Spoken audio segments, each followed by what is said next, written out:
Hey guys, welcome back to Steel City Sports. So today we're going to be taking a look at the slate of games in Week 7 for the National Football League. Starting off with tonight's game, of course, being Thursday Night Football, where we see my Pittsburgh Steelers go to Cincinnati to play the Bengals. So on paper, this shouldn't be a close matchup. The Steelers should absolutely crush the Bengals. And that's reflected. The Steelers are favorites. Even though the game is in Cincinnati, Steelers are 4.5-point favorites in this game. And, of course, I'm going to roll with my Steelers. It's hard for me to pick against the Steelers, particularly in this matchup, which on paper, we should absolutely win this game. The Bengals have one of the worst defenses in the NFL, and the offense just not very good, obviously, without Joe Burrow, even though, they kept the Packers game kind of within range. They still lost by 9 points, but I thought they were going to lose that game by like 20 points. So I think Flacco does bring, when he was first traded there, I said he's basically the same as Jake Browning. You could say he's maybe marginally better than Jake Browning just for the experience he brings. And he was really bad in that first half, but in the second half, you really understand what Flacco was doing, and that was just feed Ja'Marr Chase the ball, because that is one of the most talented players in the league right now. So Flacco's going to force feed Ja'Marr Chase. But like I said, on paper, this shouldn't be close. The defense is really bad. Their offensive line is one of the worst in the league. Chase Brown has been a disappointment, so they don't really have a strong run game. So it really comes down to Joe Flacco feeding Ja'Marr Chase, which, we've seen in the past the Steelers' secondary be able to get exposed. However, Jalen Ramsey has been an absolute unit this year. I mean, I think Jalen Ramsey's making an argument for the best cornerback in football right now. I mean, obviously, there's all kinds of great players out there that play corner, like Pat Surtain and all that. And of course, I have my Steelers bias, but I think Jalen Ramsey is playing some of the best football we've seen him play in a couple of years. I mean, he has been absolutely sensational this year, and I said this in the last video. I think Jalen Ramsey's been the best defensive player on the Steelers this year, even better than TJ Watt this year, just in terms of his impact. So you throw him out there on Ja'Marr Chase. Not saying he's going to stop Ja'Marr Chase, because no one can really stop Ja'Marr Chase, but you can kind of bring his production back a little. I'm obviously going with my Steelers, but this is the classic Tomlin game. If you're a Steelers fan, you know exactly what I'm talking about. If you're not a Steelers fan, you're like, what the fuck's a Tomlin game? Well, every year, there's like one or two games where we are the better team going into the matchup. We're the favorite. We should easily win the game, and we play down to competition. I don't know what it is or why it is, but it happens every single year. A good example last year was when we went to Cleveland to play the Browns. I think that was a Thursday night game as well. It was a snow game. It was like a snow globe game, and the Jameis Winston Browns beat us. They had no rhyme or reason beating us in that game. I mean, the Browns were flat out awful at that point in the season. The Steelers were favorites going into that game. However, the Steelers ended up blowing that game because it was a typical Tomlin game. I don't know what it is. Maybe it just comes down to the Steelers overlooking teams. And it would make sense in this spot because the Steelers play in primetime next week, Sunday Night Football, against the Green Bay Packers in a huge matchup. Aaron Rodgers playing his former team. So it does worry me. The Tomlin game is a real thing. So if the Steelers do end up losing this game, I'm going to come out here in my reaction and say, I told you guys about the Tomlin curse. But on paper, I have to go with my Steelers. They should win this game. Maybe Aaron Rodgers is going to be the difference to mitigate the Tomlin loss. But I'm rolling with the Steelers, not very confidently, just because of the things I talked about there. Moving on, we've got another international game, another London game. This is like now the fifth straight week where they're in Europe. I don't think there's a game next week. Correct me if I'm wrong. I don't think there's an international game in Week 8, but this one is the Rams and the Jags. Kind of an interesting matchup just because of how good the Jags defense has played, and you have to factor in that Puka Nacua more than likely is not going to be playing in this game after the injury he had last week. So that's a big deal because that really changes the explosiveness of the Los Angeles Rams offense. They're still a good unit. You can still force feed Davante Adams. You still got Kyron Williams. It's still a good offense, but it really takes out the over-the-top explosive nature without Puka Nacua, especially with how good he's been playing. I think up until this point, I think it's pretty fair to say he's the offensive player of the year thus far. I mean, he's been absolutely sensational this year. So losing him is a really big loss. London is Jacksonville's home away from home. So I wouldn't be surprised if Jacksonville did end up pulling this one out just due to the Puka injury. I still have to roll with the Rams, though, because I think they're just a more consistent football team, even without Puka, like we talked about. I like Devontae Adams. I like Kyron Williams. Matthew Stafford's fully healthy. You guys know that I love Sean McVay. So I believe more in the Rams. I still believe that the Jags are a bit of fool's gold. I can't quite put my finger on what it is, but I just don't really trust the Jags, and I think that really comes down to the fact that I've been a big believer in the Jags the past 2 years, and they've just totally let me down both years. So maybe it's a bit of like buyer's remorse with the Jags, where it's just like I will not be fooled into liking them again, even though they have a good record. But this one really is a coin toss due to the fact that Puka is out. So I wouldn't really be that surprised if Jacksonville wins the game. But I have to pick the Rams because I think they're the better roster. They have the better coach, the better quarterback. They're a more consistent team. Give me the Rams here. Next up, we have the New England Patriots going to Tennessee to play the Titans. So there is an interesting storyline here. This is Mike Vrabel going back to his former team in the Titans. So Mike Vrabel is going to have some added juice in this one to beat up on the team that fired him. So I don't think there's any way the Patriots lose this game just for the fact that they're the better team. Drake May is playing at an elite level right now. Drake May is playing at a Pro Bowl level, looking really good. The Patriots are the 1 seed right now in their division over the Buffalo Bills. Right now, the Patriots are playing really good football, and that all really stems from Mike Vrabel. I've always maintained that Mike Vrabel was a stud. It blew my mind that no one hired him. Like, the second he was fired from the Titans job, I thought he'd have like teams lining up to hire him, and it took a year for him to finally get the job. And he's showcasing what he can do. He's just a really fucking good football coach. And he has the added motivation to beat up on the team that fired him just a couple of years ago. So I'm going with New England there. This really shouldn't be that close when you just look at it with how bad the Titans have been this year. The Titans are just dreadfully bad. I mean, anytime you fire your coach 6 weeks into the season, I think that's kind of a perfect reflection of how big of a dumpster fire the Titans are right now. They only have 1 win on the year, which was one of the most egregious blown games I've ever seen from the Arizona Cardinals. I mean, literally the Looney Tunes game. I'm never going to forget that game just because of how atrocious the Cardinals played in that game and completely blew it with error after error, botch after botch. So the Titans, realistically, they should be a winless team. The Patriots right now are looking like a clear playoff team that could realistically win their division right now. So the Patriots should absolutely steamroll the Tennessee Titans. Next up, we have the New Orleans Saints versus the Chicago Bears. This one is in Chicago. The Bears are kind of a tricky team because I don't even think Caleb has been playing that well. It's not that Caleb's been bad. Like, his stats look good, but if you just watch him, like, he was okay against the Commanders. I think he had like 250 yards, but 55 of those yards was from that dump down to Swift where the guy just forgot how to tackle. Swift broke it off for a 55-yard touchdown. So I don't know. I'm still not a huge believer in the Bears. Like, I don't see them as a playoff team still just because I think there's still some limitations to Caleb. I still think they're about a year away, but they should beat the Saints. And the Saints, we've talked about them all year long. They're not a very good team, but their offense is scrappy. Spencer Rattler has really impressed me this year because last year I thought he was, objectively one of the worst players in the NFL when he played. And now this year, Kellen Moore has him looking like a real NFL-level starter. So I give the Saints credit. I'm not saying this is going to be easy for the Bears, but the Saints' defense is bad.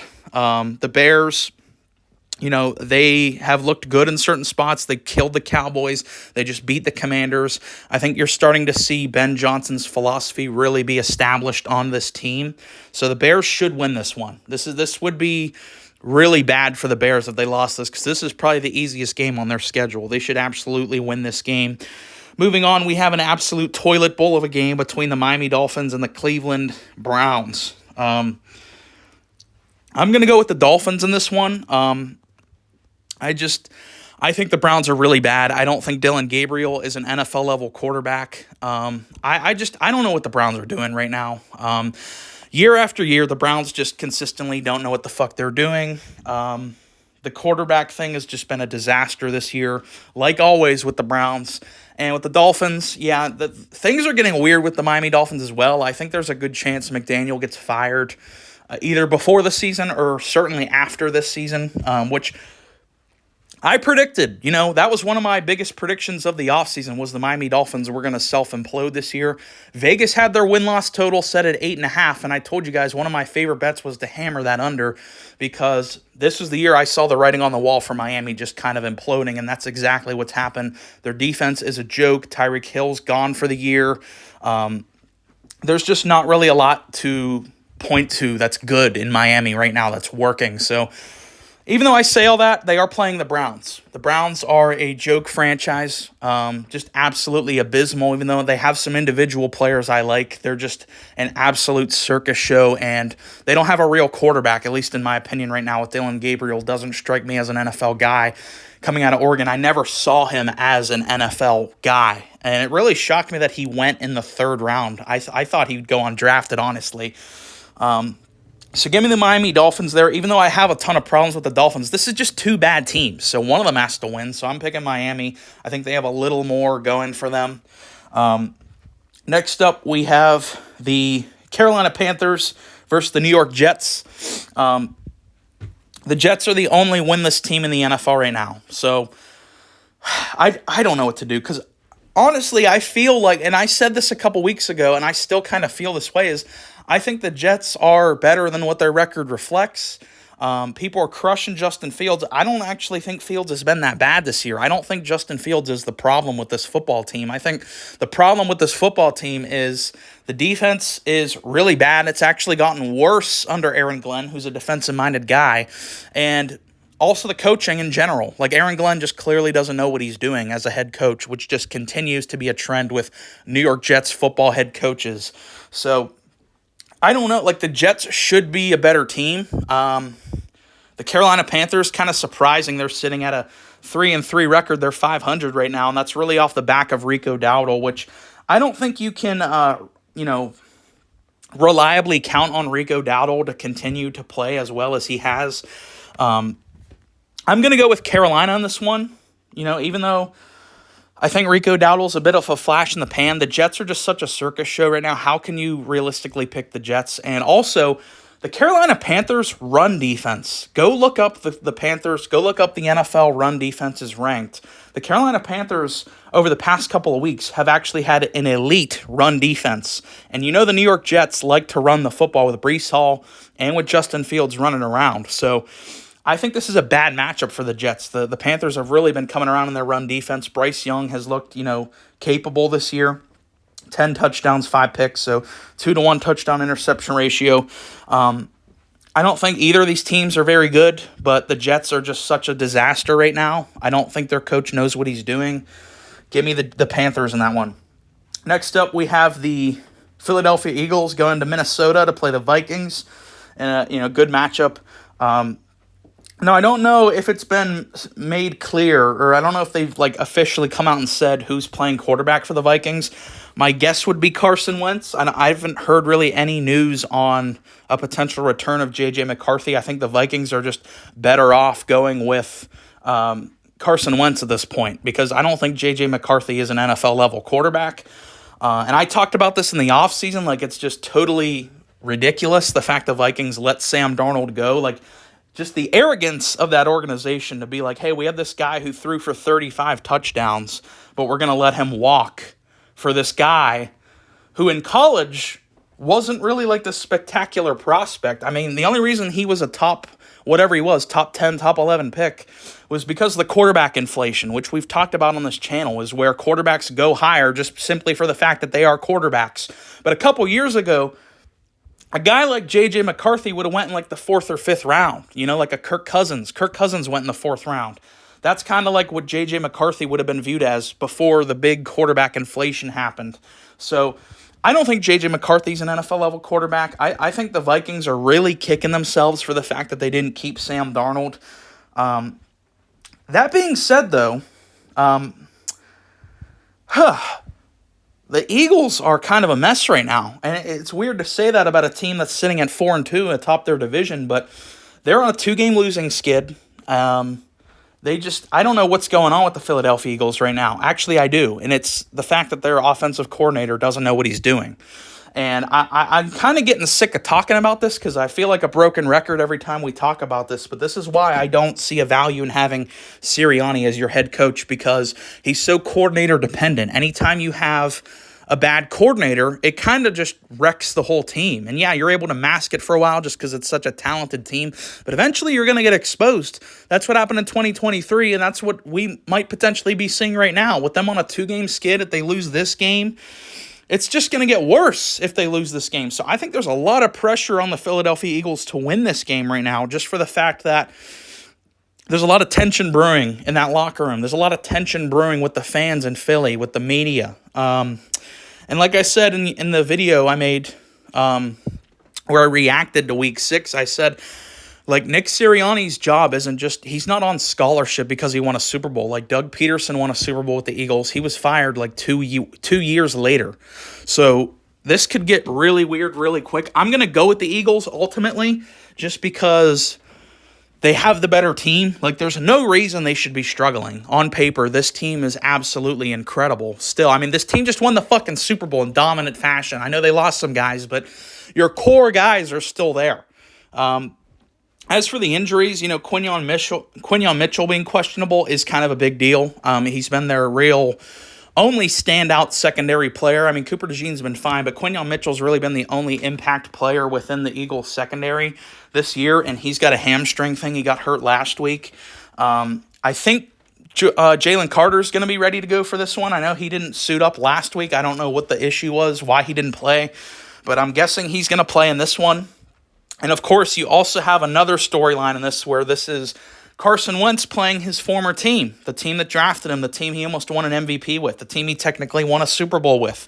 So you got that storyline. Carson Wentz will have some added motivation to beat his old team.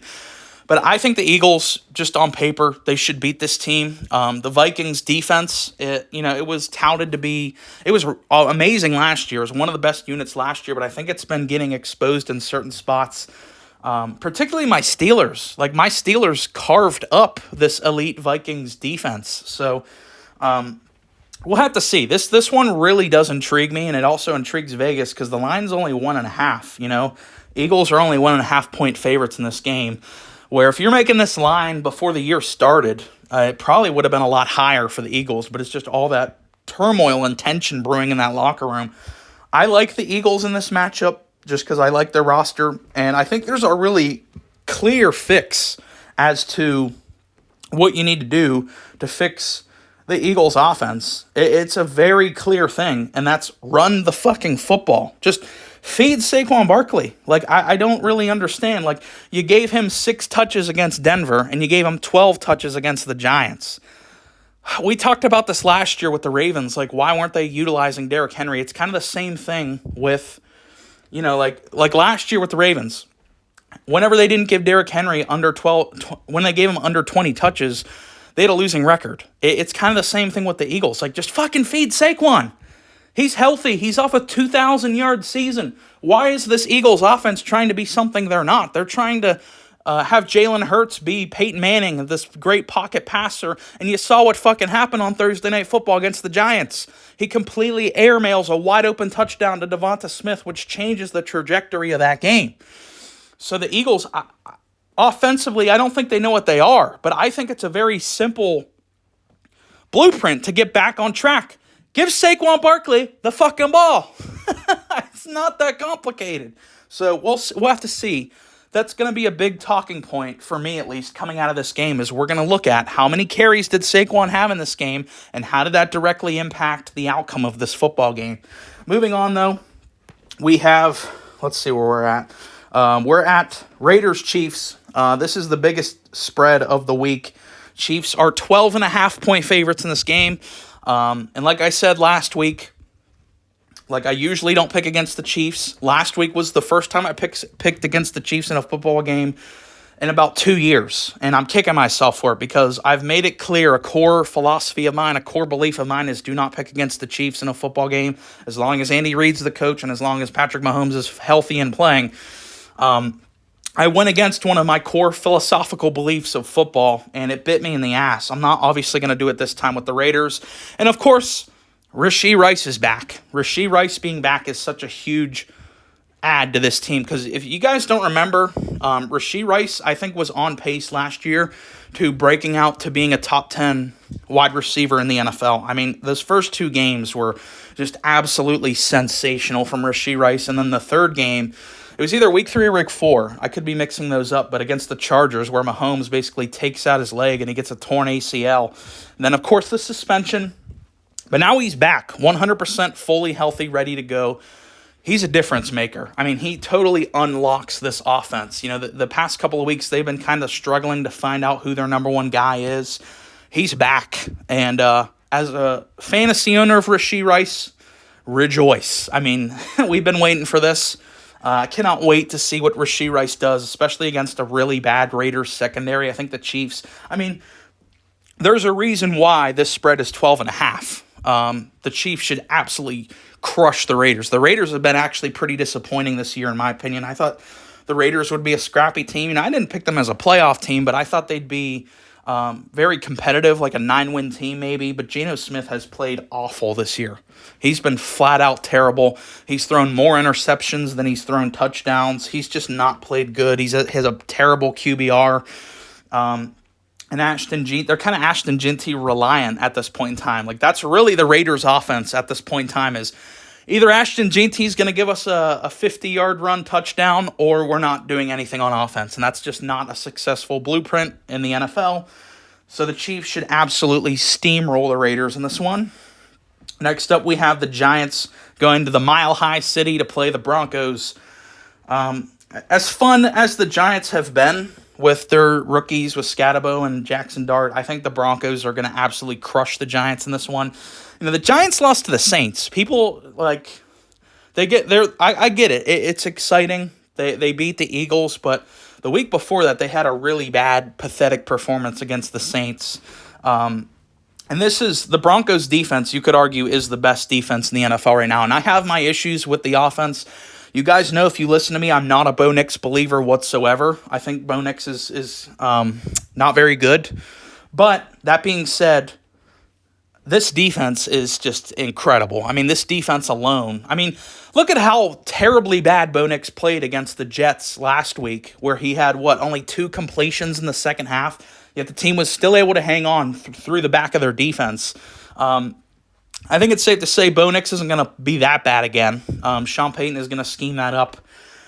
The Broncos are definitely going to win this game. I would be shocked if the Giants were able to pull this upset off. And, I said that about the Eagles game, so who knows? Anytime you have these rookies, there's not a lot of film on these guys. They're bringing a lot of energy and excitement to the franchise. But I think the Broncos defense is going to be too overwhelming for this team. And you go back to the Eagles game for the Giants. The Eagles had huge injuries to their defense. Like Jalen Carter, like we said, didn't play. That's a fucking big deal. And their best corner, Quinyon Mitchell, left the game. So it kind of left the backfield wide open for Jackson Dart to just kind of pick them apart. That ain't the fucking case with the Denver Broncos. So give me the Broncos in that matchup. Next up, we have Colts-Chargers. This one is in L.A. Let's see. The Chargers are actually favorites in this game, 1.5-point favorites. They're coming off a win against the Dolphins. I don't know with this one. This one is really tricky because the Chargers, I thought that they were going to kind of take a step back with all their injuries, particularly to their O-line and with their running game. With, Amari and Hampton being gone, obviously Najee's out for the year, and then both their star tackles, Alt and Slater, gone for the... Well, Slater's gone for the year. Alt will be back eventually.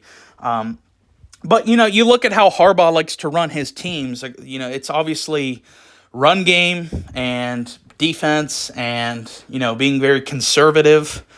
So I thought, you take away his O-line in his run game, I didn't think the Chargers would be very good. Even though Herbert's great, it's just not really how Harbaugh likes to run the football team.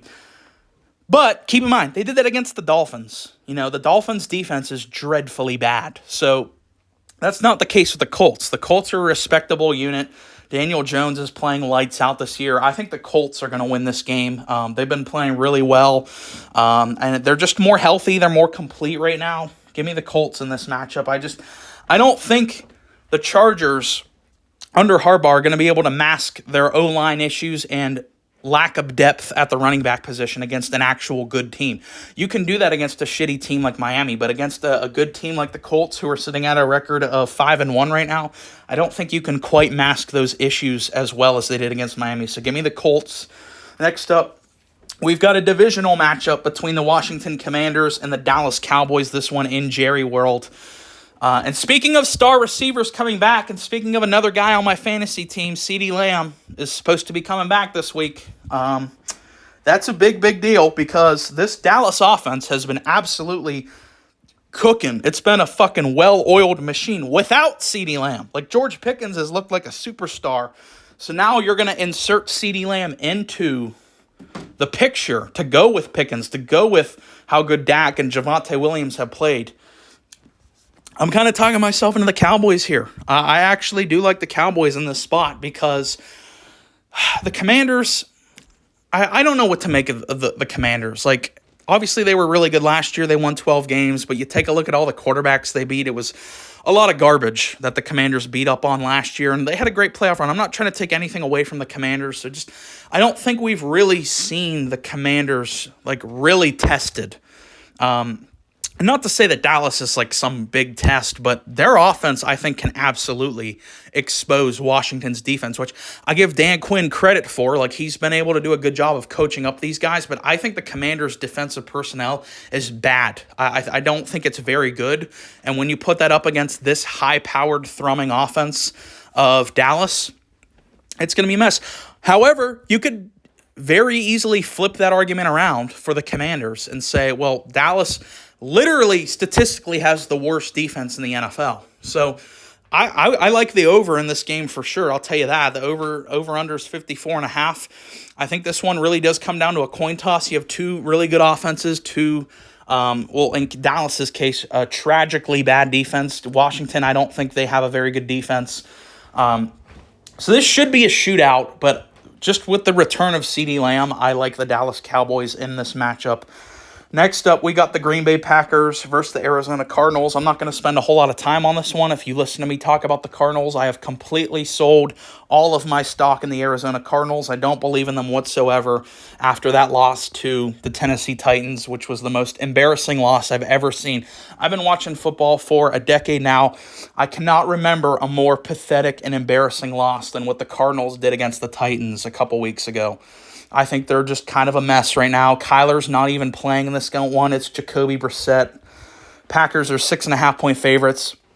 Give me the Packers. Like, I don't give a fuck. They could throw Malik Willis out there at quarterback, and I think the Packers would still crush the Cardinals. Moving on, though, we have the Atlanta Falcons versus the 49ers. This one in San Fran. So you got a little bit of a storyline here. Kyle Shanahan up against his former team. Obviously, he was the offensive coordinator for the Falcons when they lost that Super Bowl 28-3 lead. I don't know how sustainable the 49ers are with all these injuries. Like, it's impressive what Shanahan has been able to do with Mac Jones and what he's been able to do with all these injuries. Like, Bosa's out for the year. Warner's out for the year. Obviously, like, they don't really have real receivers right now. Like, Kendrick Bourne's their best receiver. Like, Ayuk, I don't even know if he's going to play football again. Jawan Jennings said after the game last week that he has, like, 5 broken ribs and his ankle's still, like, fucked up. So I don't think it's a sustainable thing for the 49ers. Like, to still keep winning all these games. It's impressive what they've done, but it's just not a replicatable thing with how many injuries they have. I'm rolling with the Atlanta Falcons. Penix has been kind of up and down. He's pretty inconsistent thus far, but you look at that game against the Bills, like, their defense actually looked pretty good, and I think they might have discovered the winning recipe in Atlanta, and that is get your ball to the playmakers. You know, that's something that people like Falcons fans have been clamoring for years, is you have these high-end guys that you've invested all this high-end draft capital on, like Drake London, Bijan Robinson, Kyle Pitts, and a good O-line. Like, just fucking get the ball to the playmakers. Like, it doesn't need to be this difficult. You drafted Bijan Robinson, like 7th overall. You drafted Drake London in the fucking top 10. Just use them. It's not complicated. Give Bijan the ball. Throw the fucking ball to Drake London. These guys are fucking superstars. Fucking use them. And that's exactly what they did against the Buffalo Bills, and that's why they beat the Buffalo Bills. So that combined with all the Niners' injury issues, give me the Atlanta Falcons in this game. Moving on, we have our another doubleheader for Monday Night Football. We have the first one, really good matchup. This was a playoff matchup a couple of years ago. The Tampa Bay Buccaneers going to Detroit to play the Lions.